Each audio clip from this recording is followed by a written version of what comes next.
My name is Meredith. I am a 27-year-old office worker. I met my husband Philippe at a matchmaking party for single people.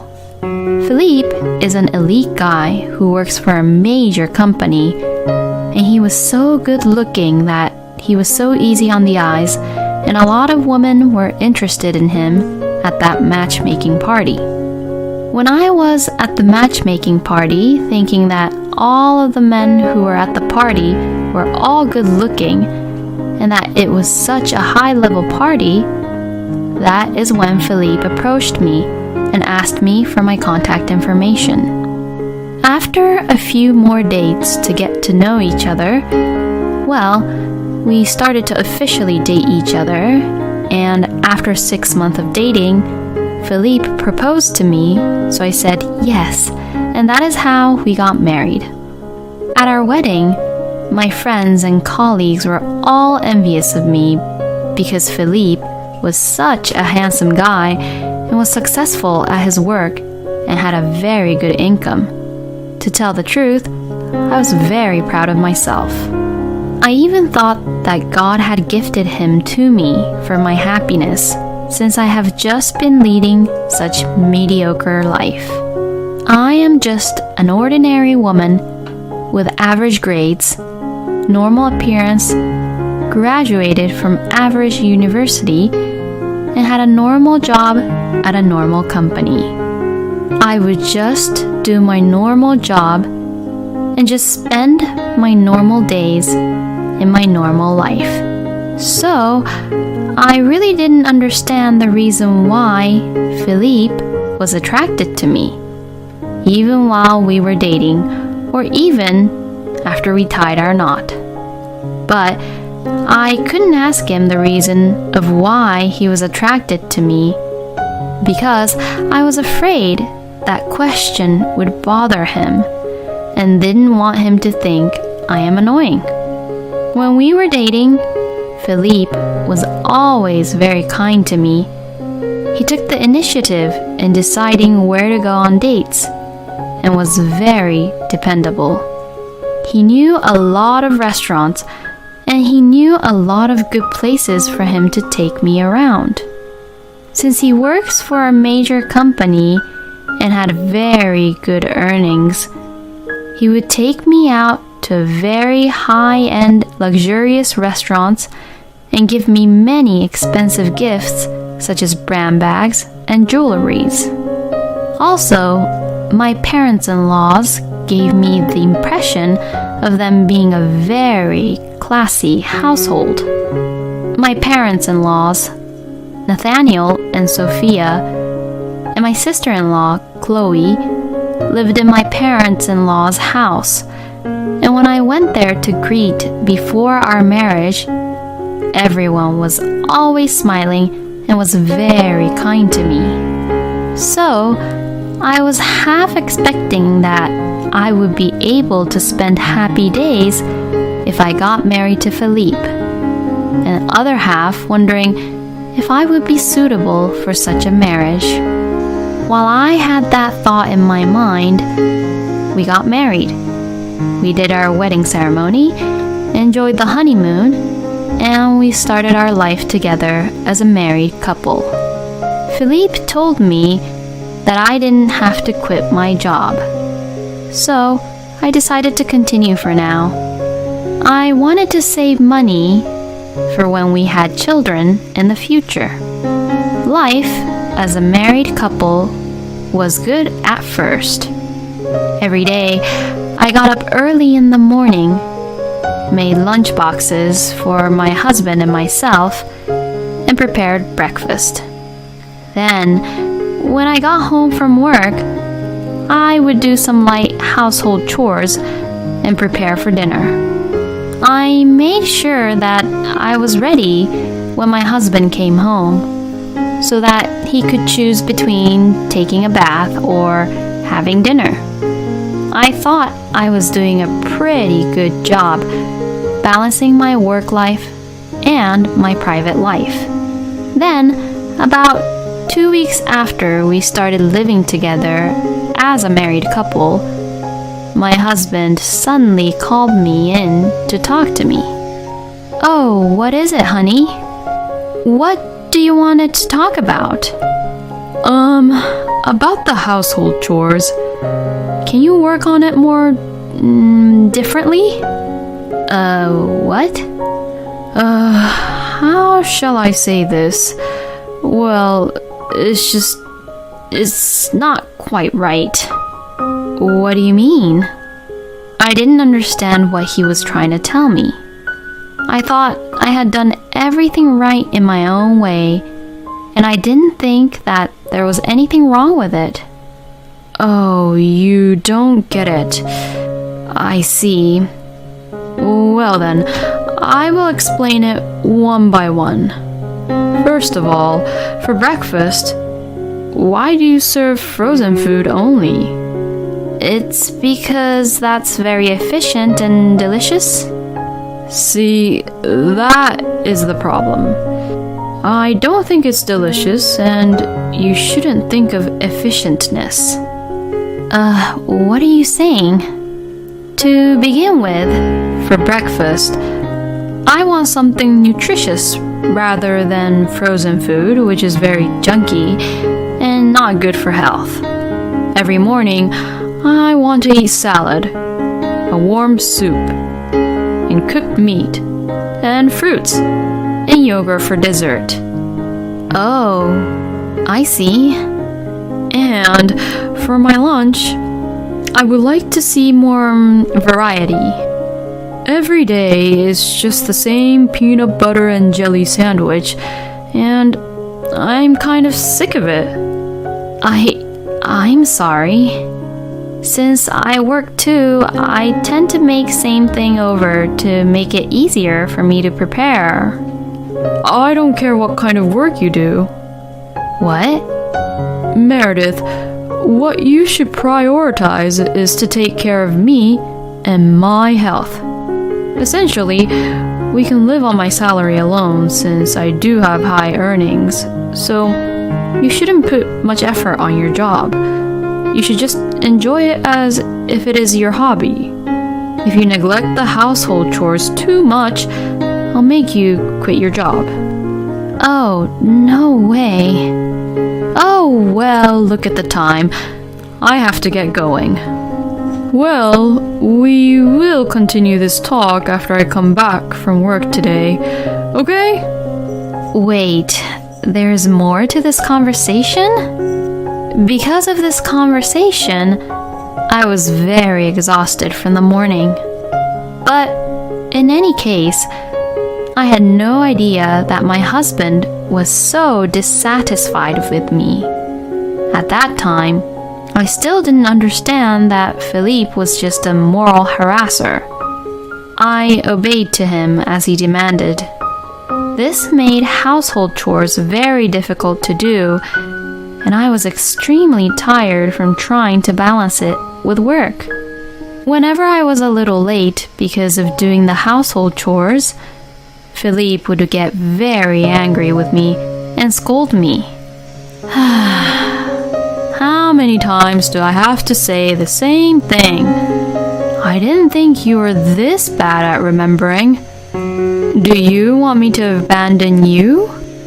In hindsight, I should have realized and leave him at this point, but Philippe had brainwashed me into thinking that I was the one who was completely at fault and was the one to be blamed for everything bad.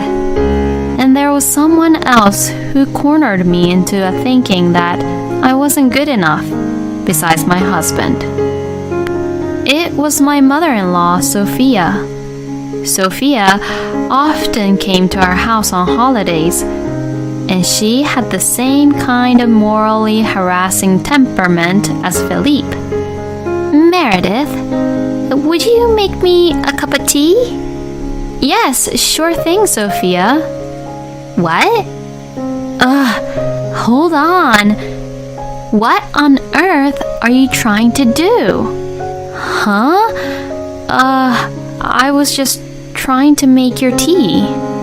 I've never seen the way you brew the tea before. I guess you were not taught how to brew the tea and the manners of it. I'm sorry. Meredith, you can't do anything right, can you? Mother, Meredith is not much of a housekeeper, so I had to teach her everything from zero. Oh my! Is that true, Meredith? Please, don't put too much burden on my son, since he is already very busy and occupied with his work. I'm sorry. Oh, but I'm not mad at you for being incapable, Meredith. There are so many people out there who are incapable of doing things just like you, so don't you worry. The important thing is to try to improve and try to be better.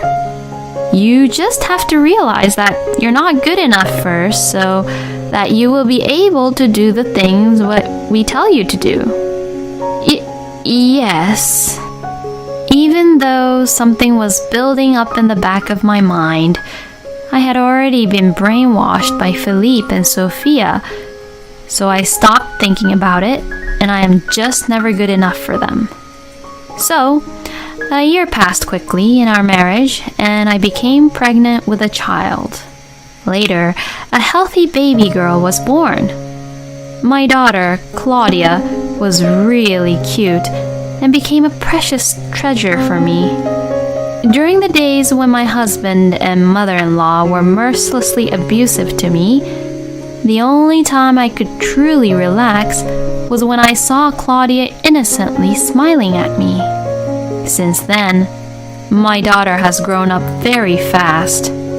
Since September, she started going to her elementary school and was very enjoying her life at elementary school every day. One of the weekends when Philippe had a day off from work, Claudia was drawing a picture. Philippe looked at her drawing and said, "What's that? You suck at drawing." Claudia was startled and began to cry because she was suddenly told such a cold-hearted thing. When Claudia started to cry, Philippe came up to me and said, "What a pain in the ass. Hey, you, what kind of disciplines are you giving my daughter? Claudia is making me look like I am the bad guy." Then at that time, I have realized the most important thing. I was the only one who could protect Claudia from this moral harasser. Philippe, you are the bad guy here. What? I'm saying that it's your fault that Claudia is crying because you told her that her drawing was bad. You're just my wife and you're accusing me that this is my fault? I have accepted all the things you have told me from the very beginning of our marriage without any questioning. But I will not tolerate your moral harassment on my daughter and will never forgive you for it. Moral harassment? You are out of your line, Meredith. I don't want and need a wife like you. Get out of my house and leave with the child. This prompted me to leave Philippe with Claudia, and I returned to my parents' home. As soon as I returned home, Philippe has sent me the divorce papers. I was surprised that we would get a divorce this easily, but I did not want my daughter to be with such a father any more longer, so I signed and submitted the divorce papers right away. After the divorce was finalized, I asked my lawyer to break down how much I would pay my daughter until she reached adulthood, and also requested child support from my ex-husband. As for visitation, we agreed that Claudia would not see Philippe unless my daughter wanted to see him. Well, Philippe seemed to not care for Claudia as much anyways.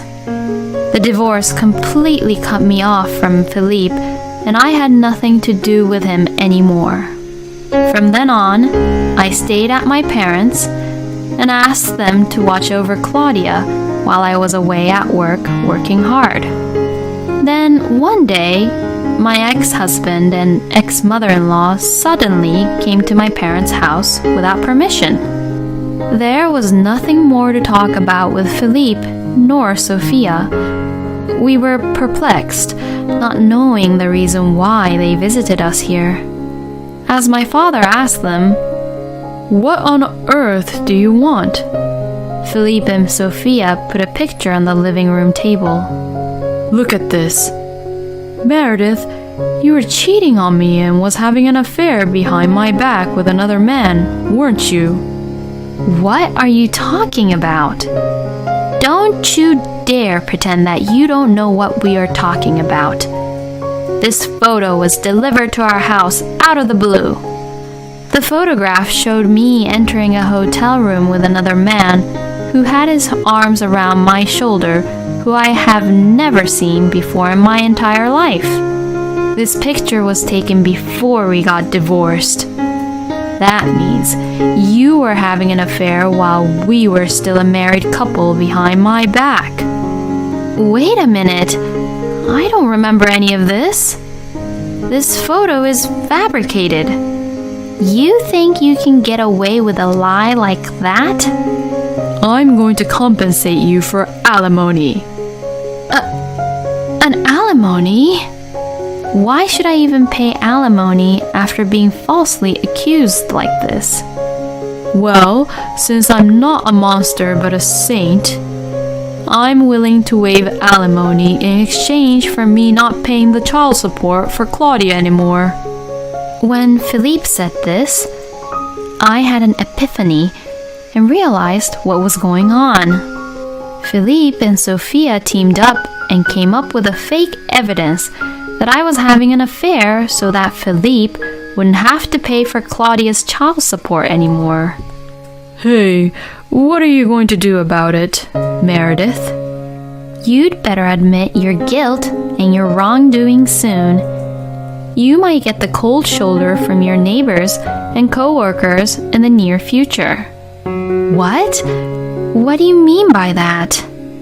I have shown this photo to your neighbors and your co-workers and told them what you did.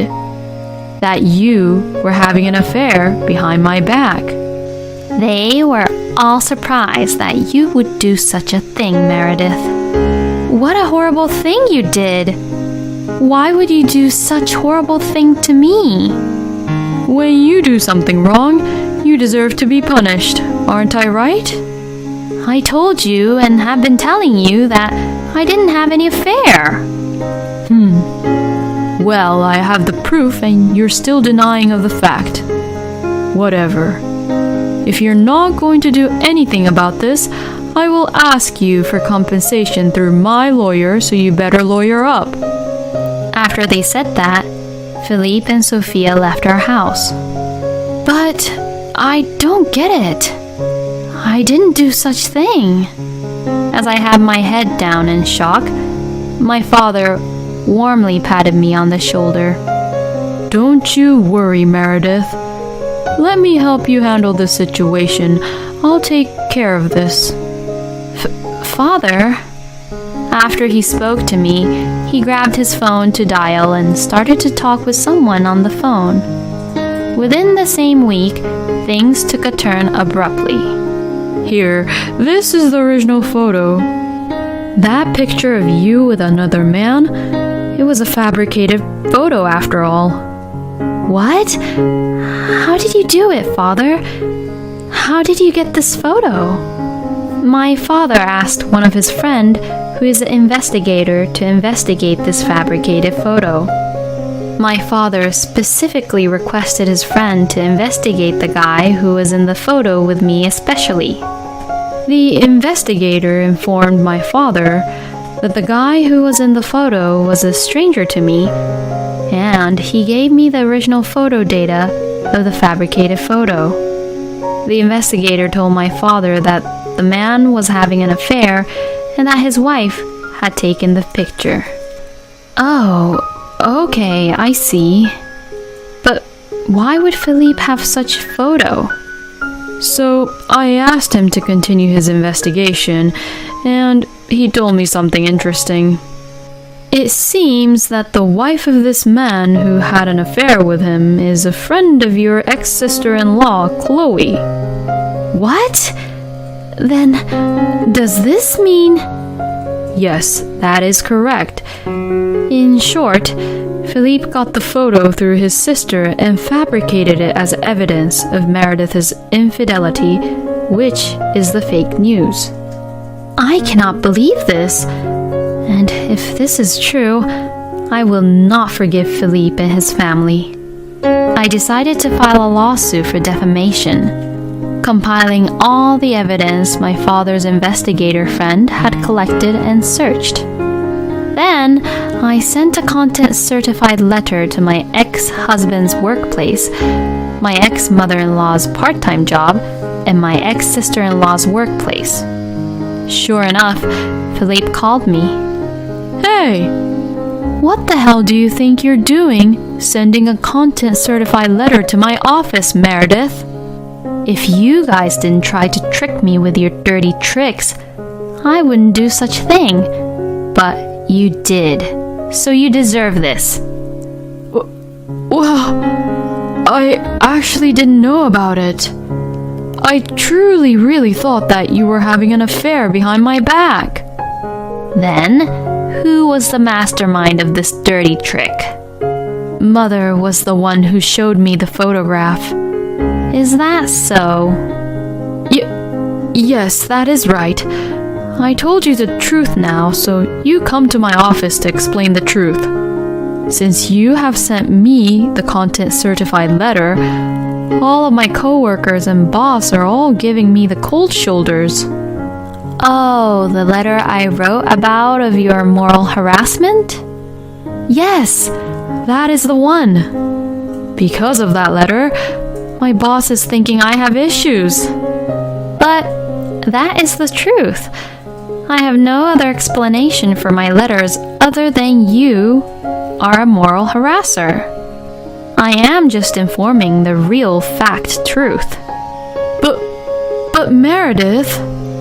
Well, good luck trying to win back your trust from your coworkers and bosses. Hey! As I told Felipe off, I hanged up the phone on him. It felt good to get back at my ex-husband in some small way.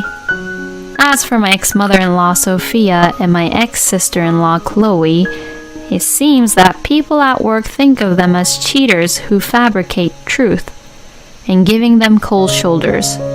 And Sophia and Chloe are feeling very ashamed of themselves. And as for Chloe, she has been abandoned by her friends after it was discovered that Chloe had taken the pictures of the wife's phone and opened it without her permission and sent them to her own phone.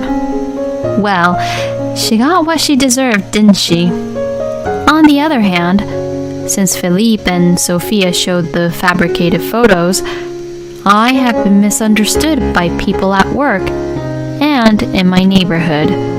But when the news got out that the photo which was shown to them were fabricated, they have been rather kind to me as a victim of fabrication. My daughter, Claudia, is growing up nicely and happily goes to school every day. I will continue to work hard and earn money while watching her grow up. Thank you for watching until the end. Please subscribe to my channel and hit the like button if you enjoyed my story. See you in the next video.